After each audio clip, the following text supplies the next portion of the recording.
Aloo bread cutlet దీన్ని మనం స్నాక్స్గా తీసుకోవచ్చు. చాలా టేస్టీగా ఉంటుంది. పిల్లలు అయితే తినేటప్పుడు చాలా బాగా ఎంజాయ్ చేస్తారు. టొమాటో కచప్తో కనుక సర్వ్ చేసుకుంటే చాలా టేస్టీగా ఉంటుంది. హాయ్ అండి, welcome back to our channel అమ్మ చేతి మధురం. ఇవాల్టి వీడియోలో special recipe aloo bread cutlet. పైన క్రిస్పీగా, లోపల మనం స్టఫింగ్ ఫిల్ చేసుకున్న కర్రీ కొంచెం సాఫ్ట్గా చాలా టేస్టీగా ఉంటుంది.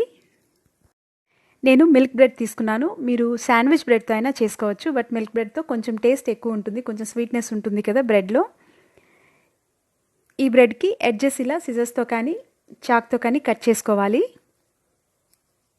కట్ చేసుకున్న ఎడ్జెస్ని మిక్సీ జార్లో వేసి పౌడర్ లాగా చేసుకుంటే మనకి బ్రెడ్ క్రమ్స్ కూడా రెడీ అయిపోతాయి. 5 మీడియం సైజ్ ఆలు తీసుకున్నాను.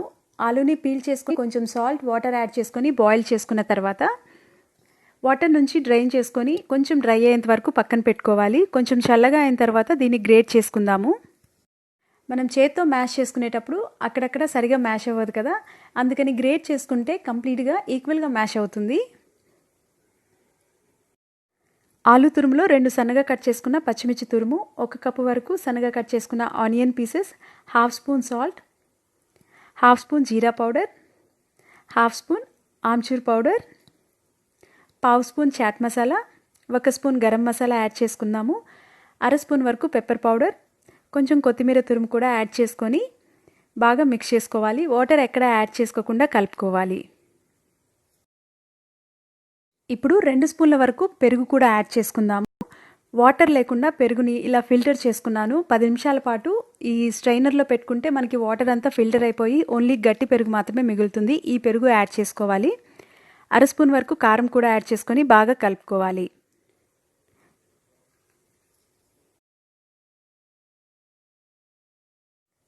పిండిని కొంచెం కొంచెంగా తీసుకుంటూ కట్లెట్ షేప్లోకి తెచ్చుకోవాలి. సర్కిల్ షేప్లో అయినా కానీ మనం కట్లెట్ని ప్రిపేర్ చేసుకుంటాం కాబట్టి ఏ షేప్ అయినా మనకి నచ్చిన షేప్లో తయారు చేసుకోవచ్చు.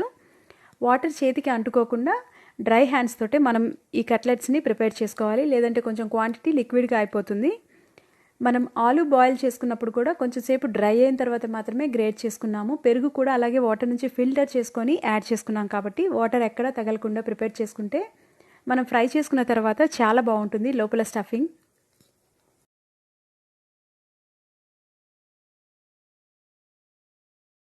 ఒక బౌల్ తీసుకొని 3 స్పూన్ల వరకు కార్న్ఫ్లోర్ యాడ్ చేసుకొని ఇందులో తగినంత వాటర్ యాడ్ చేసుకొని మరీ లూజ్గా కాకుండా కొంచెం థిక్గా ఉండేలాగా బ్యాటర్ని ప్రిపేర్ చేసుకోవాలి.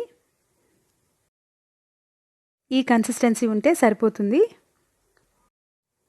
ఎడ్జెస్ కట్ చేసి పెట్టుకున్నాం కదా, బ్రెడ్ పీస్ని తీసుకొని వాటర్లో డిప్ చేసుకుందాము.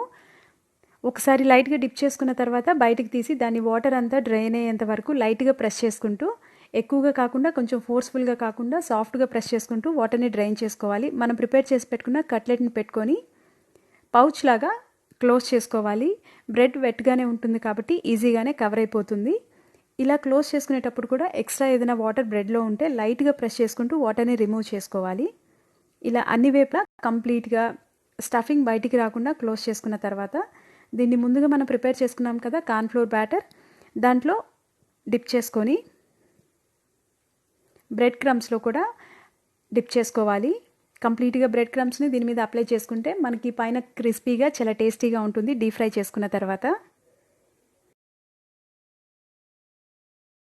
సేమ్ ఇదే ప్రాసెస్లో ఇంకొక కట్లెట్ కూడా తయారు చేసుకుందాము. వాటర్లో ఎక్కువసేపు బ్రెడ్ని డిప్ చేసుకొని అవసరం లేదు, అది తొందరగా వాటర్ని అబ్జర్వ్ చేసుకుంటుంది కాబట్టి జస్ట్ అలా డిప్ చేసి మనం వాటర్ని రిమూవ్ చేసుకోవాలి. స్టఫింగ్ పెట్టుకున్న తర్వాత కూడా ప్రెస్ చేసుకునేటప్పుడు లైట్గా ఎక్స్ట్రా వాటర్ ఏదైనా ఉంటే రిమూవ్ చేసుకోవాలి.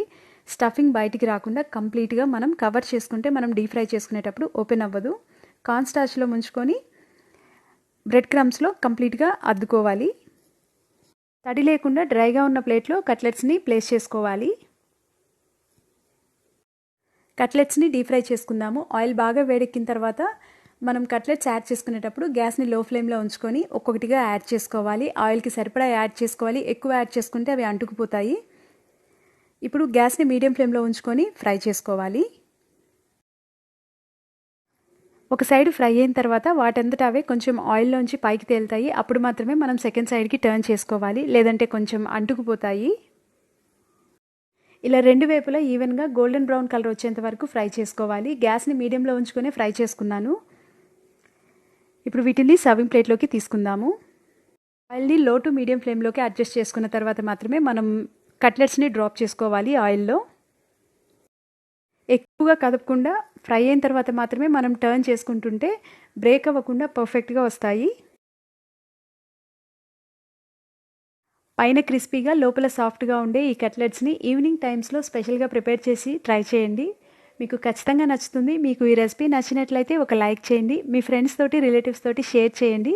సబ్స్క్రైబ్ చేసి సపోర్ట్ చేయండి అమ్మ చేతి మధురం ఛానల్ని. పక్కనే ఉన్న బెల్ ఐకాన్ని ప్రెస్ చేస్తే మీకు రెగ్యులర్గా నోటిఫికేషన్స్ వస్తాయి. ఆల్ అని ప్రెస్ చేయండి, డైలీ అప్డేట్స్ వస్తాయి. Thank you.